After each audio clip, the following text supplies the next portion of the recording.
America అధ్యక్ష ఎన్నికల్లో విజయం సాధించిన డొనాల్డ్ ట్రంప్ మరికొన్ని రోజుల్లో శ్వేత సౌధంలో బాధ్యతలు చేపట్టనున్నారు. ఆయన గెలుపులో SpaceX CEO Elon Musk కీలక పాత్ర పోషించిన విషయం తెలిసిందే. ఈ క్రమంలో పలు విషయాలు వెలుగులోకి వస్తున్నాయి. తాజాగా ట్రంప్ గెలుపు కోసం మస్క్ ఏకంగా 2,000 కోట్ల రూపాయలు ఖర్చు చేసినట్లు తెలుస్తోంది. ఈ మేరకు ఫెడరల్ ఫైలింగ్ ఓ నివేదికను విడుదల చేసింది.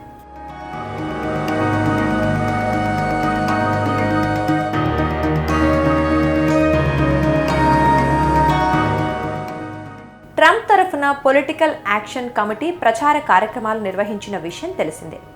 ఈ ప్యాక్కి $239 మిలియన్ నగదు రూపంలో ఇవ్వగా మరికొంత ఇతర రూపాల్లో ఇచ్చారు. ఎన్నికలకు కొన్ని వారాల ముందు $25 మిలియన్ ఉన్న 3 చెక్కులను ఇచ్చారు. మాజీ సుప్రీంకోర్టు న్యాయమూర్తి రూత్ బాడర్ గిన్స్బర్గ్ పేరు మీద మరో $20 మిలియన్ అందించారు. పలువురు రిపబ్లికన్ అభ్యర్థులకు కూడా $12 మిలియన్ ఇచ్చినట్లు తెలుస్తోంది.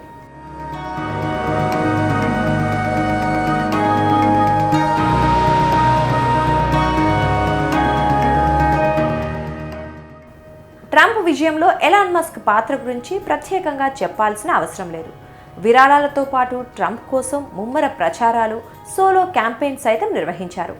ఇదిలా ఉంటే ఓటర్లను ట్రంప్కు అనుకూలంగా మార్చేందుకు వాక్ స్వాతంత్రం, తుపాకీ హక్కులపై తాము రూపొందించిన పిటిషన్పై సంతకాలు చేసిన ఓటర్లకు ఎలాన్ మస్క్ డబ్బులు పంచినట్లు ఇప్పటికే కథనాలు వెలువడ్డాయి.